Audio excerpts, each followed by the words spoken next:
Next हमारा topic आ जाता है कि एक्सक्रीटरी सिस्टम्स इन ह्यूमंस के इंसान के अंदर जो है वो वेस्ट मटेरियल, जैसे कि लास्ट में हमने पढ़ा था कि होमोस्टेसिस होती है, उसके रिगार्डिंग फालतू मादे जो होते हैं या वेस्ट मटेरियल होते हैं वो प्रोड्यूस होते हैं।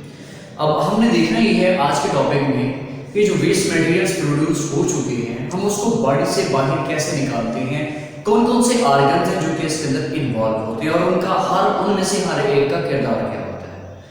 तो हमारा जो एक्सक्रीटरी सिस्टम्स होता है ह्यूमंस के अंदर वो अमूमन चंद पोर्शंस के ऊपर मशहूर होता है, चंद आर्गन्स या चंद जो होते हैं वो इनके कंपोनेंट्स के ऊपर मशहूर होता है, जिनके जरिए जो होते हैं वेस्ट मटेरियल्स बॉडी से बाहर जो है वो एक्सक्रीट होते हैं। अब उसमें अगर हम सबसे पहले देखें लोकेशंस के हवाले से, तो लोकेशन में सबसे पहले हमारे पास आ जाता है कि पेयर ऑफ किडनी होता है, गुर्दों का जो है वो एक जोड़ा पाया जाता है। अब गुर्दों के जोड़े के साथ जो है यूरेटर्स एक दो नालियां निकलती हैं, एक लेफ्ट से होती है और दूसरी राइट से निकलती है, जिनका काम ये होता है कि ये यूरेटर्स जो होती हैं इनका मेजर रोल ये होता है कि ये किडनी से यानी कि गुर्दे से मटेरियल्स को लेंगे और आगे ट्रांसफर कर देंगे यूरिनरी ब्लैडर में। नेक्स्ट होता है इनके अंदर कि यूरिनरी ब्लैडर आ जाता है, यूरिनरी ब्लैडर के बाद यूरेथ्रा आ जाता है जिसके अकॉर्डिंग क्या किया जाता है, जिसमें से बाहर जो वो फासिद मादे या वेस्ट मटेरियल होते हैं वो क्या कर देते हैं, रिलीज करवा देते हैं। तो हम बढ़ते हैं अपने मेन टॉपिक की तरफ कि स्ट्रक्चर ऑफ किडनी क्या होता है। सबसे पहले कि गुर्दे होते क्या है, गुर्दे की पोजीशन अमूमन कहां पर होती है, किस किस जगह के ऊपर इसका क्या रोल होता है और मेजर इसके अंदर कौन कौन से कंपोनेंट पाए जाते हैं, स्ट्रक्चरली ये क्या होता है। अब हम कहते हैं कि जो हमारे गुर्दे होते हैं वो अमूमन लोबिया के बीच के तरह के आर्गन्स होते हैं, जैसे लोबिया के बीच हो।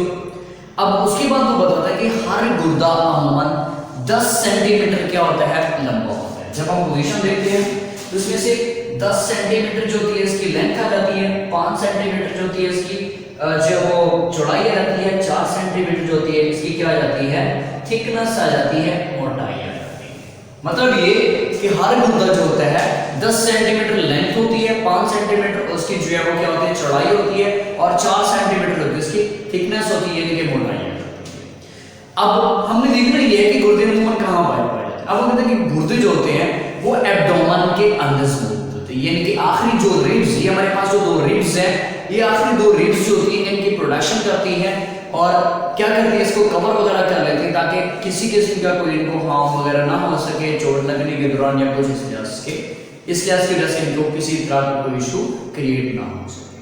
तो ये थी इसकी एग्जैक्ट पोजीशंस, एब्डोमेन के अंदर पाई जाती हैं और आखिरी जो रिब्स हैं दो, इनकी क्या करती हैं, प्रोडक्शन करती हैं, हिफाजत करती हैं। अब जब हम इनको स्ट्रक्चर डिफाइन करते हैं, इनके स्ट्रक्चर अमूमन दो टाइप्स के ऊपर मौजूद होता है। एक को कहा जाता है रेनल कॉर्टेक्स कहा जाता है, दूसरे को कहा जाता है रेनल मेडुला। इससे पहले जो है हमने इसके स्ट्रक्चर के हवाले से अगर मैं डिस्कस करूं, इसके स्ट्रक्चर के हवाले से जो है जैसे कि लास्ट में मैं आपको इसकी पिक्चर है वो क्लियर इसके साथ अटैच कर दूंगा, वहां से आपको जो है वो डिटेल मिल जाएगी इसके हवाले से।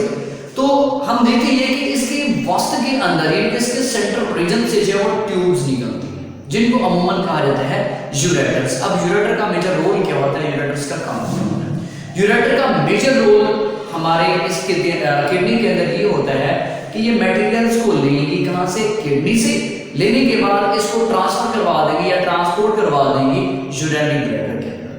अब यूरिनरी ब्लैडर क्या करेगा, इन चीजों को स्टोर करेगा, स्टोर करने के बाद जब इसकी कैपेसिटी इंक्रीज हो जाएगी फिर यूरेथ्रा के जरिए क्या करेगा, जिसमें से बाहर इस चीज को रिलीज करवा देगा। अब यूरेटर को कहता है कि वो मकाम किडनी के वस्त में, वो मकाम जहां से ट्यूब्स या नाली निकलती है, यूरेटर्स निकलती है, उस मकाम को कहा जाता है हाइलस।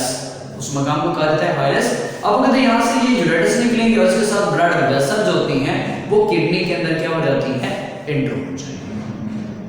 तो ये तो था इसका स्ट्रक्चरली के हवाले से। अब जब हम इसका स्ट्रक्चर को देखते हैं, स्ट्रक्चर इसका अमूमन दो टाइप्स के ऊपर मशहूर है, जिसमें आ जाता है एक रेनल कॉर्टेक्स क्या होता है, दूसरा रेनल मेडुला क्या होता है। अब जैसे हमने कल वाले टॉपिक में स्किन की दो टाइप्स देखी थी स्ट्रक्चर के हवाले से, एक एपिडर्मस जो बैरूनी होती है और डर्मस जो अंदरूनी होती है। अब इस तरह से रेनल कॉर्टेक्स जो होती है ये इसकी आउटर कवरिंग होती है जो कि बैरूनी सा होती है, जो कि जो है वो रंगत में देखा जाए तो गहरी सुर्ख होती है, जबकि जो दूसरी होती है रेनल जिसके अंदर मेडुला आ जाता है, तो रेनल मेडुला जो होती है ये भी कलर के अंदर रेड होती है, लेकिन ये इनर लेयर होगी और ये रेड थोड़ी कम होगी। अब वो कहते हैं इसके रिगार्डिंग इनकी जो वेसल्स वगैरह हो जाती है, इनके रेनल कॉर्टेक्स के मेडोला जो होते हैं, ये मखरूती जो है नोकीले शेप्स की होती है। अब इस तरह की अगर ये क्लस्टर बना दें, जैसे कि ये देखिए फॉर एग्जांपल अगर ये इस लिहाज से क्लस्टर बना देती है इस वजह से, तो इस तरह के एक क्लस्टर को क्या कहा जाता है, रीनल पिरामिड्स कहा जाता है। इनके मजमूए को क्या कहा जाता है, रीनल पिरामिड्स कहा जाता है। अब हम कहते हैं कि इसके साथ साथ इसके अंदर क्या होता है, रेनल कॉर्टेक्स के साथ साथ रेनल मेडुला के साथ साथ रेनल पिरामिड्स होते हैं, जो कि नोकीले कैविटीज के ऊपर मुश्तमिल होता है, जिनके अंदर जो है जिसका मेजर रोल ये होता है कि फिल्ट्रेशन में बहुत ज्यादा हेल्प करेंगे। उसके कार्डिक नेफ्रॉन्स को भी कंटेन करते हैं और डिफरेंट चीजों की जो इसमें अब्जॉर्प्शन होती है, जो कि हम नेक्स्ट में टॉपिक में डिस्कस करते हैं। तो ये था कि किडनी होता क्या है, किडनी कहाँ पर मौजूद होता है, इसकी स्ट्रक्चर कैसे होती है। अब इसके अंदर एक और पोर्शन दर्ज रहता है जो कि लॉन्ग पर्सन्स के हवाले से बहुत ज्यादा इंपॉर्टेंट है, वो ये है कि नेफ्रॉन क्या होता है। अब देखिए नेफ्रॉन अमूमन गुर्दे का जो सबसे मेजर रोल है, वो कौन सी चीज परफॉर्म कर रही है, वो नेफ्रॉन परफॉर्म कर रहा है। अब नेफ्रॉन करता क्या है, अब गुर्दे की गुर्दे के फेलियाती इकाई जो है वो अमूमन नेफ्रॉन कहलाती है। अब हमारे हर गुर्दे के अंदर 10 लाख से ज्यादा जो है वो नेफ्रॉन्स पाए जाते हैं। अब नेफ्रॉन्स दो टाइप्स की इनके अंदर क्लासेस आ जाती है, एक को कहा जाता है रेनल कार्पसल, दूसरे को कहा जाता है रेनल ट्यूब्यूल्स के हवाले से। अब देखिए रेनल कार्पसल और रेनल ट्यूब्यूल दो डिफरेंट वर्ड है। अगर गौर करें, ट्यूब्यूल का मतलब यह है कि जो ट्यूब्स के ऊपर मौजूद है, कार्पसल का मतलब क्या है कि जो ट्यूब के बगैर होगी। अब मतलब ये कि जो रेनल कार्पसल होती है वो ट्यूब के बगैर होगी, यानी कि नाली नुमा नहीं होती, और इसके अंदर दो हिस्से आ जाते हैं। एक को कहा जाता है बोमैन कैप्सूल, दूसरे को कहा जाता है ग्लोमेरुलस का फिल्ट्रेट। अब हम सबसे पहले इसको देखते हैं कि रेनल कार्पसल क्या होती है। दो टाइप से हमने पढ़ी है, एक को कहा जाता है ग्लोमेरुलस फिल्ट्रेट, दूसरे को कहा जाता है बोमैन कैप्सूल। अब देखिए जो ग्लोमेरुलस होता है ये क्या होता है, क्लस्टर्स होता है, नेटवर्क होता है, जिसका मेजर रोल ये होता है, ये क्या कहता है जो चीज फिल्टर हो जाती है इसको क्या करता है, जमा करता रहता है, स्टोर करता रहता है, उसके कारण जब फिल अप हो जाता है तो इसके अंदर हैंडलिंग है, आगे हमने पढ़ना है, वो उसके अंदर क्या करेगा, एक थ्रेड और लगा बॉडी। अब जो बोमैन कैप्सूल है ये अमूमन एक कप शेप होता है, जिसके अंदर जो बेशुमार नेफ्रॉन्स मौजूद होंगे, बेशुमार सॉरी वो होते हैं, इसके अंदर ग्लोमेरुलस के फिल्ट्रेट होते हैं, ग्लोमेरुलस होती है, यानी कि नेटवर्क बना होता है। जैसे आपने सीव नंबर देखे होंगे, छानी वगैरह देखी होगी, हम उसको सीव करने के लिए क्या करते हैं, जो लिक्विड सीव करना हो हमने उसके ऊपर ड्रा करते हैं, और नीचे से सीव होने के बाद वो क्या हो जाता है, प्योर जो लिक्विड है वो नीचे चला जाता है, और जो वेस्ट प्रोडक्ट्स होते हैं वो उस कप के अंदर रह जाते हैं। अब जो पोर्शन रह जाता है उसको ग्लोमेरुलस का फिल्ट्रेट कहा जाता है। क्लियर हो गया। अब इसके अंदर ये बता देता है कि ये रेनल कार्पसल के हवाले से दूसरा इसका पोर्शन आ जाता है कि रेनल ट्यूब्यूल क्या होती है। अब देखिए ट्यूब्यूल का लफ्ज मतलब जो ट्यूब के ऊपर मौजूद होता है। अब कहते हैं कि ट्यूब्यूल्स की हम बात करें तो ट्यूब्यूल्स के हवाले से हमारे लिहाज से क्या जाता है, इस लिहाज से रहता है पोर्शंस के। फॉर एग्जांपल हमारे पास लोब ऑफ हैंड, अब इसके जब हम पोर्शन देखते हैं तो इसकी फॉर एग्जांपल इस लिहाज से कोई क्या आ जाती है, पोर्शंस आ जाती है। अब इस तरह के स्ट्रक्चर को कहा जाता है बोमैन कैप्सूल। ये अमूमन बोमैन कैप्सूल के ऊपर मौजूद है, जिसमें क्लस्टर्स है, जिसमें नेटवर्क कहा जाता है, जिसका काम क्या होता है कि ये फिल्टर हो रहा है।